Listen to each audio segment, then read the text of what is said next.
Энэ бол жирийн нэгэн монгол залуу цогтой. 7 хоногийн өмнө тэрний амьдрал тэссөөр байлаа. Playtime дээр үсээ шидээд пив ууж шорлог идээд наадмын хушуур таммаг мөнгөө цацаад хөвсгөл далаа дээр хүүхэн эргүүлээл.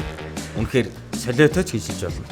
Гэтэл 7 цагийн дотор бүх зүйл оронгороо ирэглээ. Найз үсгүүдээ хаягдаад, цомгтглоор ажилласаа халагдаад зээлийн хүүгээс төлж чадхааргүй талаас хоосон болжээ. Мөнгө нь тал шараа эргэж хүрсэн.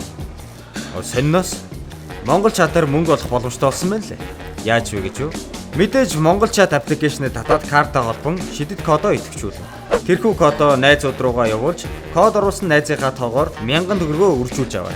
Нэрээ найз чинь код оруулахын тулд Монгол чат аппликейшн карта холбон баталгаажуулсан байх ёстой шүү. Бүх зүйл ийм л ингэ.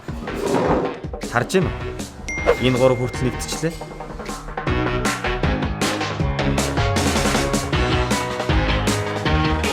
100 төгрөгтэй явснаас 100 найзтай явсан дээр 100 найз гэдэг чинь 100,000 төгрөг л гэсэн үг.